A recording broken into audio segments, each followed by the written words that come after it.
하나님의 말씀 사도행전 13장입니다. 13장 13절부터 16절 함께 읽고 후에 42절부터 끝절까지 읽겠습니다. 사도행전 13장 13절부터 16절까지 우리 먼저 함께 읽겠습니다. 바울과 및 동행하는 사람들이 바보에서 배 타고 밤빌리아에 있는 버가에 이르니 요한은 그들에게서 떠나 예루살렘으로 돌아가고 그들은 버가에서 더 나아가 비시디아 안디옥에 이르러 안식일에 회당에 들어가 앉으니라. 율법과 선지자의 글을 읽은 후에 회당장들이 사람을 보내어 물어 이르되 형제들아, 만일 백성을 권할 말이 있거든 말하라 하니 바울이 일어나 손짓하며 말하되 이스라엘 사람들과 및 하나님을 경외하는 사람들아 들으라. 42절부터 52절 끝절까지 우리 함께 읽겠습니다. 그들이 나갈새 사람들이 청하되 다음 안식일에도 이 말씀을 하라 하더라. 회당의 모임이 끝난 후에 유대인과 유대교에 입교한 경건한 사람들이 많이 바울과 바나바를 따르니 두 사도가 더불어 말하고 항상 하나님의 은혜 가운데 있으라 권하니라. 그 다음 안식일에는 온 시민이 거의 다 하나님의 말씀을 듣고자 하여 모이니 유대인들이 그 무리를 보고 시기가 가득하여 바울이 말한 것을 반박하고 비방하거늘 바울과 바나바가 담대히 말하여 이르되 하나님의 말씀을 마땅히 먼저 너희에게 전할 것이로되 너희가 그것을 버리고 영생을 얻기에 합당하지 않은 자로 자처하기로 우리가 이방인에게로 향하노라. 주께서 이같이 우리에게 명하시되 내가 너를 이방의 빛으로 삼아 너로 땅끝까지 구원하게 하리라 하셨느니라 하니 이방인들이 듣고 기뻐하여 하나님의 말씀을 찬송하며 영생을 주시기로 작정된 자는 다 믿더라. 주의 말씀이 그 지방에 두루 퍼지니라. 이에 유대인들이 경건한 귀부인들과 그 신의 유력자들을 선동하여 바울과 바나바를 박해하게 하여 그 지역에서 쫓아내니 두 사람이 그들을 향하여 발에 티끌을 떨어버리고 이고니온으로 가거늘 제자들은 기쁨과 성령이 충만하니라. 아멘. 네, 사도행전 25번째 시간입니다. 밤빌리아의 버가, 비시디아의 안디옥에서라는 제목으로 말씀을 전하겠습니다. 지도를 보면서 지금까지 있었던 이야기를 정리해 보도록 하겠습니다. 이 바나바와 사울이 마가 요한을 데리고 시리아 안디옥에서 이 사도 바울의 제1차 전도 여행이라고 알려져 있는 선교를 떠났습니다. 배를 타려고 실루기아로 와서 배를 타고 구브로라는 섬으로 먼저 들어갔습니다. 구브로 섬 동쪽에 있는 살람이라는 곳에 도착해서 거기서부터 유대인들의 여러 회당들로 다니며 복음을 전했고 서쪽의 바보라는 도시에 도착했습니다. 바보에서 그곳에 로마 총독으로 와 있는 서기오 바울을 전도했고 그 과정 속에서 전도를 방해하던 바예수라고 하는 마술사 엘루마라고도 하는 이 사람의 방해를 물리치는 그런 사건이 있었습니다. 바나바, 사울, 마가, 요한 외에도 그들을 따르고 그들과 동행하는 사람들이 많이 있었을 거라는 상상을 하셔야 됩니다. 이 사람들이 이제 구브로 섬을 떠나서 오늘날 터키 지역인 다시 육지로 돌아왔는데요. 처음으로 도착한 곳이 밤빌리아라는 주에 있는 버가라는 도시였습니다. 버가라는 항구 도시에 도착했을 때 마가 요한이 갑자기 자기 집으로 떠나는 사건이 발생이 했는데요. 그 후에 바나바 사울은 더 위쪽으로 올라가서 비시디아라는 주에 있는 안디옥이라는 도시에서 전도하는 내용이 오늘 본문의 말씀입니다. 오늘은 밤빌리아 버가와 비시디아 안디옥에 있었던 이 내용들을 가지고 본문을 통해 세 가지만 묵상하도록 하겠습니다. 첫 번째로 바나바처럼 기회를 주는 사람이 되어야 한다는 사실입니다. 예루살렘 교회는 안디옥 교회가 이방인들을 중심으로 부흥하고 있다 라는 소문을 듣고 바나바를 파송했습니다. 시리아 안디옥 교회를 말합니다. 그가 유대인들 중에서 가장 마음이 넓은 사람으로서 이방인들도 끌어안을 수 있는 사람으로 인정받았기 때문일 가능성이 높습니다. 그런데 바나바는 안디옥 교회로 가는 길에 혼자 가지 않았습니다. 다소에 있는 사울을 데려가기로 결정했습니다. 당시 사울은 어떤 상태였냐면 유대인들에게는 배교자, 배신자로 찍혀 있었고 그리스도인들에게도 의심스러운 자로 찍혀 있어서 아무도 그와 교제하지 않으려고 피하는 그런 상태였습니다. 그런 사울을 찾아가서 기회를 주고 손을 내민 사람이 바나바였습니다. 아무나 사울에게 기회를 주지 않고 있을 때 사울에게 기회를 줬던 사람이 바나바입니다. 바나바 같은 사람이 없었으면 사울 같은 사람은 과거의 실수 때문에 다시 회복될 기회를 얻지 못했을 수도 있습니다. 바나바는 또 전도 여행을 떠날 때도 마가 요한을 데리고 떠났습니다. 그는 좋은 것이 있으면, 기대되는 곳이 있으면 혼자 가는 것이 아니라 꼭 함께 누군가를 데려가는 그런 너그러운 사람이었습니다. 그의 이름은 요셉인데요, 그가 너무나 너그럽고 모두 그를 좋아하고 그를 만나면 위로를 받았기 때문에 사람들은 그에게 바나바, 위로의 아들이라는 별명을 지어줄 정도였습니다. 성도 여러분, 바나바와 같은 사람들이 우리 주변에서 다 사라진다면 어떻게 될까요? 한 번 잘못하면 다시 기회를 얻지 못하는 그런 차가운 세상이 될 것입니다. 초대교회 때 노바티안이라는 이단자들이 그랬습니다. 당시 너무나 큰 핍박이 일어나서 수많은 사람들이 믿음이 약해서 배교하는 일이 벌어졌습니다. 그러나 핍박이 끝나고 그 중에서 진심으로 회개하고 다시 교회로 돌아오려는 사람들이 많이 있었는데요. 노바티안은 한 번 배교한 사람은 절대로 다시 교회로 받아들일 수 없다는 주장을 했던 사람입니다. 결국 노바티안은 이단이 되었습니다. 종교개혁이 일어났을 때도 재세례파가 똑같은 주장을 하고 일어났습니다. 한 번 세례받고 다시 죄를 지면 다시 용서받을 회개가 없다고 성경의 말씀을 잘못 인용했습니다. 그들은 참 회개란 일시적인 것이 아니라 평생 애통하며 매일 발을 씻으며 회개하는 삶을 사는 것이라는 사실을 알지 못했습니다. 성도 여러분, 주님께서는 우리가 또 죄를 지을 것을 아시기 때문에 주기도문에서 우리의 죄를 사하여 주옵시고 라고 회개 기도하라고 가르쳐 주신 것입니다. 만약 우리가 한 번 회개하고 다시 죄를 짓지 않을 것을 주님이 기대하셨다면 주기도문에 우리의 죄를 사하여 주시옵고 라는 부분을 가르쳐 주시지 않았을 것입니다. 예수님께서는 적어도 끝까지 기회를 주시는 분이십니다. 아무리 약한 죄인에게도 끝까지 죽기 전까지는 회개하고 돌아올 기회를 주신다는 거죠. 구약에서 사울에게, 아합 왕에게, 압살롬에게 하나님께서 어떻게 대하고 계시는지 자세히 생각해 보시기 바랍니다. 그들에게 끝까지 돌아오고 마지막까지 회개할 기회가 있었습니다. 그런데 끝까지 돌아오지 않고 회개하지 않으니까 끝에 멸망을 당하게 된 것이죠. 예수님은 우리에게 또 기회를 주는 분이십니다. 기회의 문을 항상 열어놓으십니다. 완전히 그 문을 닫으시는 분이 아니라는 겁니다. 우리도 마찬가지로 기회의 문을 열어놓고 기도하고 기다리는 것이 너무나 중요합니다.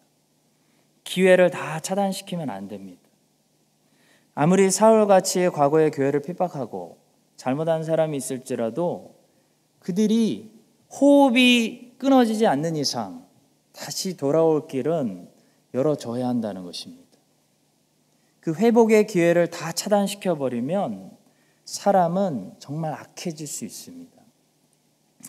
예루살렘 교회가 영원히 사울의 이름을 제명시키고 완전히 교제를 차단시켜버렸다면 사도 바울이 어떻게 됐을지 아무도 모릅니다. 하나님께서는 섭리 안에서 바나바를 사용하셔서 사울이 회복될 길을 보여주셨습니다. 사울은 과거에 예루살렘 교회를 직접 핍박했기 때문에 너무 거기 교인들은 상처를 가지고 있었기 때문에 예루살렘 교회에 감히 목회자로 갈 수는 없었습니다. 따라서 하나님께서는 바나바를 통해서 사울을 안디옥으로 데리고 가셔서 거기 바나바 밑에서 목회를 배우게 하셨습니다. 그때부터 사울이 살아나고 회복돼서 본격적으로 사역자로 인정받기 시작했습니다. 오늘 본문에도 보시면 바나바가 또 한 사람을 데리고 다녔는데요. 바로 자기의 조카 마가 요한입니다. 그런데 이 마가 요한이 그만 밤빌리아 버가에 도착하자마자 그들을 버리고 예루살렘 집으로 돌아가 버리고 말았습니다. 이 일이 나중에 커져가지고 2차 전도 여행 때 바울은 절대로 마가를 데리고 갈 수 없다고 하고 바나바는 그를 또다시 데리고 가자고 해가지고 큰 다툼이 일어났습니다. 그래서 결론적으로 바나바는 마가를 데리고 구브로 섬으로 들어가고 사울은 실라를 데리고 육지를 걸어가게 되었습니다. 성도 여러분, 마가 요한이 사울과 바나바를 버려두고 혼자 예루살렘으로 돌아갔을 때 아마도 선교팀은 그 공백을 메꾸느라 엄청 힘이 들었을 것입니다. 그러니까 사실 사울이 나중에 마가는 절대로 데려가면 안 된다, 저 사람 때문에 우리 팀 전체가 힘들어진다 라고 말한 것도 무리는 아닙니다. 선교는 아무나 가면 안 되죠. 가서 짐이 되지 않고 힘이 되어줄 사람들이 가야 됩니다. 자, 그러나 그 사실을 알면서도 우리가 동시에 잊지 말아야 할 것은 모든 사람들이 어차피 완벽하지 않기 때문에 힘이 될 줄 알고 데리고 갔는데 어차피 서로에게 짐이 되는 순간들이 있을 뿐더러 아무리 짐이 되는 사람이 있다 할지라도 그 사람에게 모든 기회를 차단해서는 안 된다는 사실입니다. 다시 말해 교회는 당연히 아무나 세우면 안 되고 아무나 앞에서 봉사하게 해서도 안 되지만 동시에 누구나 기회를 얻을 수 있도록 길은 열어놔야지 기회를 닫아놓으면 안 된다는 것입니다. 바나바는 마가 요한에게 계속 기회를 주는 이 통로 역할을 했습니다. 사도 바울이 공동체 안으로 받아들여질 수 있었던 것도 바나바가 사울에게 기회를 주었기 때문입니다. 또 마가 요한이 결국 마가복음을 기록하는 훌륭한 제자가 된 것도 바나바가 마가를 또 데리고 선교 여행을 가졌기 때문입니다. 바나바가 기회를 주지 않았다면 마가는 어떻게 됐을지 아무도 모릅니다. 성도 여러분, 당연히 교회는 아무나 세워서는 안 되고 아무나 선교사를 가서도 안 되고 아무나 교사를 해서도 안 되죠. 훈련과 검증이라는 것이 필요합니다. 자, 그러나 그렇다고 해서 선교 갈 수 있는 기회, 교사로 섬길 수 있는 기회, 직분을 받을 수 있는 기회들을 다 차단시켜 놓는 그런 교회가 되면 안 된다는 거죠. 우리는 사울처럼 분별하되 바나바처럼 모든 사람들에게 배우고 실수하더라도 성장할 수 있는 기회를 주는 그런 교회를 만들어야 됩니다. 왜냐하면 누가 변할지 모르기 때문입니다. 누가 그 기회 때문에 사도 바울이 되고 마가 요한이 될지 하나님만 아시기 때문입니다. 옳은 일을 하는 것과 관용을 베푸는 것, 이 두 마리 토끼를 잡는 것은 힘들어 보이지만 균형이라는 지혜를 잘 사용하면 두 마리 토끼를 다 잡을 수 있습니다. 두 마리 토끼를 사실 다 잡아야 됩니다. 극단적으로 치우쳐서 무조건 마아가는 영원히 안 돼. 사울은 교회를 핍박했기 때문에 영원히 안 돼 라고 말하는 것이 언제나 문제고, 또 다른 극단으로 치우쳐서 아무나 해도 된다, 아무나 데리고 가자 라고 하는 것이 언제나 문제지, 기도하면서 계속 지혜를 구한다면, 균형을 잃지 않는다면 하나님께서 우리는 사울처럼 우리도 분별하게 하시고 또 바나바처럼 끌어안게 하실 줄로 믿습니다. 이 사실을 기억하고 우리 교회가 사울처럼 언제나 옳은 것, 잘못한 것을 구별하되, 그러니까 잘못은 잘못이라고 얘기해야 되고, 그러나 모든 사람들에게 기회를 열어두는 그런 바나바와 같이 계속 기회를 베푸는 그런 교회가 될 수 있기를 주님의 이름으로 축복합니다. 두 번째는 사도 바울이 이제 복음 사역의 주역이 되고 있다는 사실입니다. 이 안디옥 교회에서 처음 사람들을 선교사로 파송할 때까지만 해도 사도행전이 뭐라고 기록하고 있냐면 바나바와 사울이라고 기록하고, 바나바가 사실 리더 역할을 했다는 것을 말씀하고 있는데요. 이제부터 점점 바울과 바나바로 호칭이 바뀌죠.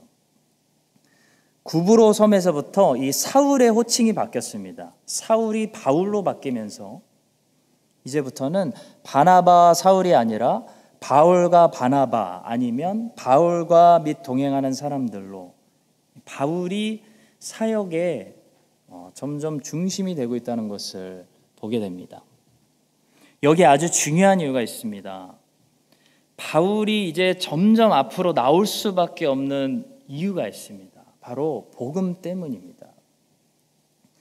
자, 바울이 이 사람들과의 관계 면에서는 바나바보다 한 수 아래였던 것 같습니다. 아직까지는.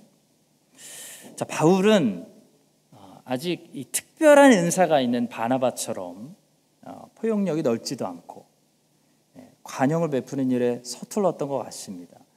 그러나 그래도 바울이 복음 사역의 주역이 되고 자꾸 이제부터 앞으로 나오게 되는 것은 바울만큼 복음의 비밀을 확실히 깨닫고 성경을 통해서 유대인들에게도 이 비밀을 제대로 설명해 줄 수 있는 사람이 없었기 때문입니다. 비시디아 안디옥에 있는 유대인 회당에서 바울이 복음을 전도했을 때 사도행전은 그냥 바울이 복음을 전했다라고 하지 않고 바울이 어떤 내용으로 복음을 전했는지를 이 13장에서 아주 자세하게 그 설교 자체를 기록해 놓았습니다. 그러니까 스데반의 설교가 앞에 나오고 아브라함 중심으로 아브라함 언약에서 메시아로 이어지고 13장에 기록된 바울의 설교가 다윗 중심에서 메시아로 이어지는 그런 완벽한 설교로 기록이 되었습니다. 그만큼 바울의 해석과 바울의 이해가 완벽하고 그가 전하는 메시지가 하나님이 성경을 통해 계시한 복음과 가장 일치했다는 것을 보여주는 것입니다. 바울의 설교를 전체를 들어보면 성경 전체를 복음을 통해 완전히 관통하고 있음을 볼 수 있습니다. 그의 설교를 들어보면 성경 전체가 예수 그리스도라는 한 분으로 모아지고 있다고 말하고 있습니다. 그리고 예수 그리스도의 사역은 한마디로 십자가와 부활이라는 이 두 사건으로 정리될 수 있다는 것을 아주 명확하게 설명하고 있습니다. 최고의 설교죠. 복음적인 설교입니다. 바나바도 예루살렘에서 이 사도들을 통해 복음을 공부해서 복음을 알았겠지만 바울만큼 성경 전체를 가지고 그것을 다른 사람들에게 설명하지는 못했을 것 같습니다. 성도 여러분, 자기가 아는 것과 그것을 다른 사람에게 설명하고 가르칠 수 있는 것은 다른 문제입니다. 이 티에리 앙리라는 축구 선수가 있는데요. 축구를 진짜 잘했는데 코치는 되게 못하고 있습니다. 자기가 잘하는 것과 다른 사람을 잘 하게 만드는 것은 다른 거죠. 우리는 복음을 다 알고 있습니다. 근데 복음을 막상 설명하고 전도해 보라고 하면 잘 하지 못하는 사람들이 대부분입니다. 바울은 그런 사람 중에 한 사람이 아니었다는 거죠. 아니었습니다. 바울은 그냥 복음을 듣고 믿고 알고 깨달은 사람이 아니라 해당에서 유대인들 앞에서 안식일에 설교하고 유대인들이 무엇을 궁금해하는지 다 알고 유대인들에게 어떻게 설명해서 저들이 설득될 것인지도 다 꿰뚫고 있는 이 성경 전체를 그 까다롭고 어려운 오디언스, 유대인들 앞에서 복음을 완벽하게 설명할 수 있는 그런 준비된 사람이었다는 거죠. 그렇기 때문에 사도행전의 포커스는 이제 바울의 입술을 주목하고 사도 바울에게 그 관심이 갈 수밖에 없는 것입니다. 왜냐하면 바울이 예수님을 가장 잘 설명하고 선포하고 증거하고 드러내고 있는 사람이기 때문입니다. 바울과 바나바가 루스드라라는 곳에 나중에 도착하는데 루스드라 사람들이 그들에게 별명을 붙여줬습니다. 바나바는 제우스라고 하고 바울은 헤르메스라고 했는데요. 왜 바울은 헤르메스라고 했냐면 사도행전 14장 12절이 이렇게 말씀합니다. 바나바는 제우스라 하고 바울은 그 중에 말하는 자이므로 헤르메스라 하더라. 바울은 그 중에 말하는 자이므로 아주 똑부러지게 설명하는 사람이므로 헤르메스라고 했다는 거죠. 이 말은 바울과 바나바가 다니면서 같이 전도했겠지만 항상 공적으로 유대인 회당 같은 곳에서 바울이 설교했다는 것을 말합니다. 바울이 설명을 제일 잘했습니다. 바울이 입을 열면 사람들이 설득을 당했습니다. 바울과 논쟁하기 시작하면 그를 이길 자가 없었습니다. 유대인들이 왜 바울을 돌로 쳤냐면 바나바가 아니라 바울을 이길 수 없었기 때문입니다. 성도 여러분, 복음을 알기만 하는 것으로는 나 외에 유익을 끼칠 수가 없습니다. 나 외에 다른 누군가에게 유익을 끼치는 삶을 살려면 복음을 아는 것에서 끝나는 것이 아니라 바울처럼 전할 수 있어야 됩니다. 설명할 수 있어야 되고 가르칠 수 있어야 됩니다. 그것이 우리가 모두가 목표로 해야 되는 사도 바울을 닮아가는 삶입니다. 왜냐하면 예수님께서 가서 전하고 제자 삼아 가르치라고 말씀하셨기 때문입니다. 여러분과 제가 사도 바울과 같이 복음을 나만 아는 것이 아니고 가서 남들에게 가르치고 전하고 설명할 수 있는 그런 하나님의 구속사에 꼭 필요한 주역들이 다 되시기를 예수님의 이름으로 간절히 축복합니다. 세 번째로 전도의 결과와 전도자들이 가져야 될 태도에 대해서 본문은 말씀합니다. 비시디아 안디옥 유대인 회당에서 사도 바울이 복음을 전했더니 두 가지 결과가 나타났습니다. 믿는 유대인들과 이방인들이 생겼고 바울과 바나바를 비방하고 방해하는 유대인들이 많이 있었습니다. 성도 여러분, 항상 바른 전도를 하면 바른 복음이 세상에 선포되면 이 두 가지 대조되는 결과가 나온다는 거죠. 모든 사람들을 기쁘게 하는 메시지는 바른 복음이 아닐 가능성이 많습니다. 내가 어떤 메시지를 전하는데 아무도 비방하지 않고 듣기 싫어하는 사람이 한 사람도 없고 모든 부류의 사람들이 다 좋아한다. 그러면 그것이 예수 그리스도의 복음이 아닐 가능성이 크다는 거죠. 천주교 교황을 보십시오. 천주교 교황이 무슨 말만 하면 별로 공격하거나 싫어하는 사람들이 없습니다.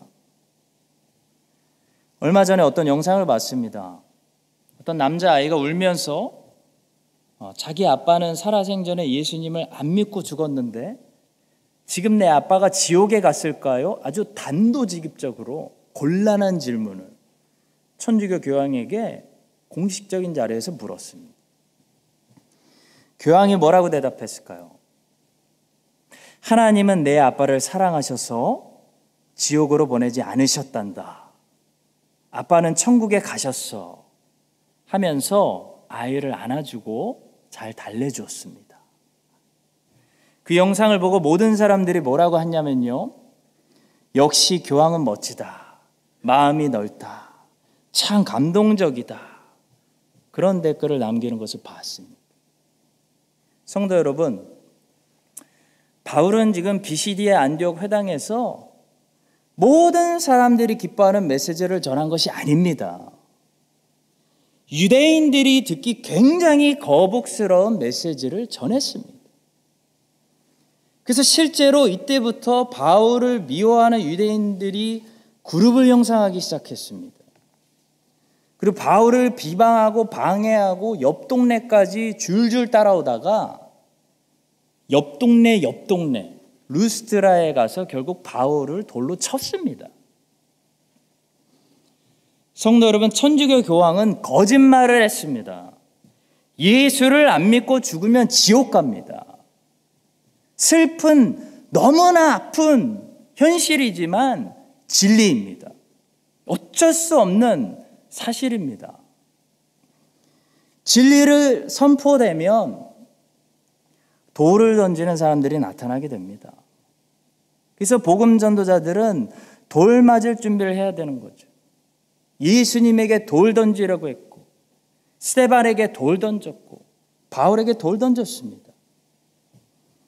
바울이 그랬습니다. 그런데도 바울이 멈추지 않고 용기를 내는 것은 항상 비방하는 사람만 있는 것이 아니고 그 말씀을 듣고 진리를 깨닫고 회심해서 하나님께 돌아오는 일부 유대인들과 또 수많은 이방인들이 있었기 때문에 이 일을 계속 기쁨으로 할 수 있었다는 거죠. 13장이 마무리되면서 바울과 바나바가 가졌던 태도에 집중합시다. 그들은 비방자들 보면서 괴로워하거나 근심하지 않았습니다. 맨 마지막 52절이 뭐라고 말씀하죠? 제자들은 기쁨과 성령이 충만하니라. 그들은 믿지 않는 복음을 비방하고 거부하는 사람들 때문에 힘들어하지 않았습니다. 그들은 발에 티끌을 떨어버리고 다른 마을 이고니온으로 넘어가면서 기쁨과 성령이 충만했다고 했습니다. 성도 여러분, 발에 티끌을 떨어버리라는 말씀도 우리 예수님께서 제자들에게 직접 주신 명령입니다. 따라서 우리가 기억하고 지켜야 하는, 순종해야 되는 말씀이라는 거죠. 안 믿고 거부하고 비방하는 사람들 때문에 다른 마을로 복음을 기다리고 있는 또 다른 사람들에게 가지 않는 것도 불순종입니다. 사도들은 비시디아에서 안 믿는 사람들과 끝까지 싸우고 고집부리고 논쟁한 것이 아니라 일단 그들을 털어버리고 옆에 마을로 넘어갔습니다. 기쁨과 성령이 충만해서 갔습니다. 왜냐하면 옆에 마을에 또 복음을 기다리고 있는 수많은 사람들이 있다는 것을 알았기 때문이죠. 이런 지혜가 있어야 늘 기쁨과 성령이 충만할 수 있는 것이지, 안 되는 사람들 붙잡고 모든 힘을 다 빼다 보면 이고니온과 루스드라의 복음을 전할 수 없게 되는 것입니다.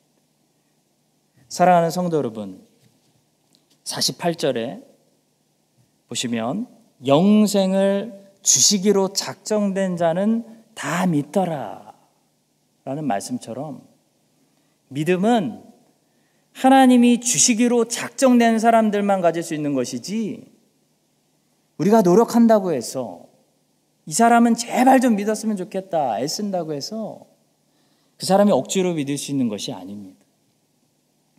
사무엘이 사울을 가지고 계속 슬퍼하며 괴로워하고 주저앉아 버려 있으니까 하나님께서 사무엘을 책망하시면서 너는 언제까지 사울을 위해서 슬퍼하고 있을 거냐? 나는 이미 다른 왕을 준비했다. 너는 가서 내가 지목하는 자에게 가서 기름 부어라 라고 말씀하셨습니다. 여러분과 제가 이 사실을 기억하고 복음 전도자로서 어떻게 살아야 되냐면, 말씀을 맡은 자로서 어떻게 살아야 되냐면, 절망하지 말고, 비방과 박해와 방해 때문에 절망하지 말고 절대로 늘 기쁨과 성령으로 충만해야 된다는 거죠. 믿지 않는 비방자들을 발에 먼지처럼 털어버리고, 하나님께서 또 언젠가 그들의 마음을 만져주시기를 때를 기다리고, 일단 믿는 자들이 어떻게 결실되는지를 보고 소망을 가지고 기뻐해야 되는 줄로 믿습니다. 오늘날도 눈에 안 보이는 것 같지만 하나님께서는 선포되는 말씀의 능력으로, 성령님의 운행하심으로 하나님의 선택된 자녀들을 중생시키시고 하나님의 구원하신 자녀들을 성화시키시고 양육시키십니다. 이 사실을 기억하고 어느 순간에도 말씀을 맡은 우리들이, 특히 교사분들 힘내십시오. 어느 순간에도 좌절에 빠지지 말고 바울과 바나바처럼 계속 앞으로 전진하면서 비시디아 안독에서 일단 맡은 일을 했으면 이고니온으로 전진하면서 방해의 덫에 걸리지 말고 기쁨과 성령으로 충만한 말씀을 신실하게 전하는 사역자들이 다 되시기를 예수님의 이름으로 간절히 축복합니다. 우리 함께 주신 말씀 가지고 기도하겠습니다. 너무나 중요한 말씀 우리에게 주셨습니다. 적용합시다. 첫 번째로 바나바처럼 기회의 문은 열어둬야 됩니다. 다 저 사람은 안 돼 하고 차단시켜버리면 안 됩니다. 누가 변할지 모릅니다. 사울이 사도 바울이 될 수 있었던 것은 바나바 같은 사람이 끝까지 기회의 문을 열어두었기 때문이었습니다. 바나바를 통해서 사울이 사도 바울이 되었죠. 마가 요한도 마찬가지였습니다. 사도 바울이 기회 안 주자 할 때 바나바가 또 데리고 가서 끝까지 기회를 줬기 때문에 마가복음을 기록하는 요한이 되었습니다. 그래서 일단 호흡이 끊어질 때까지 모든 사람들에게 기회를 열어두는 그런 바나바 같은 그런 축복의 통로가 될 수 있도록 우리 함께 기도하도록 하겠습니다. 두 번째로 기도하겠습니다. 사도 바울이 이제 완전히 사도행전에 주역이 되고 있는 것을 보게 됩니다. 바울의 입술에 사도행전은 주목합니다. 바울만큼 복음을 잘 전하고 가르치고 설명할 수 있는 사람이 없기 때문이죠. 우리 모두가 복음을 받고 믿고 듣는 데서 끝나는 자들이 아니고 사도 바울처럼 정말 누구에게든지 가서 성경의 진리를 가르치고 선포하고 할 수 있는 그런 구속사의 주역이 되는 우리 모두 삶이 될 수 있도록 함께 기도하도록 하겠습니다. 마지막으로 기도하겠습니다. 전도의 결과는 늘 모든 사람이 해피한 것이 아닙니다. 전도가 제대로 이루어지면 핍박과 박해를 받게 되어 있습니다. 그렇지만 그 중에 정말 기쁨과 복음을 받아들이는 사람들을 보면서 이 전도자들의 태도, 기쁨과 성령이 충만한 태도로 비방하는 자들은 훅훅 털어버리고 성령님께서 또 보여주시는 복음이 잘 받아들이는 사람들부터 기쁨과 성령이 충만해서 복음을 전할 수 있는 이 전도자들의 태도, 이 전도자들의 지혜. 선교는 이렇게 지혜로 해야지 무식하게 하면 안 됩니다. 기쁨과 성령이 충만해서 이렇게 정말 잘 해나가면서 전도할 수 있는 우리 교회가 될 수 있도록 함께 마지막으로 기도하고 각자 기도하고 돌아가겠습니다. 기도하겠습니다.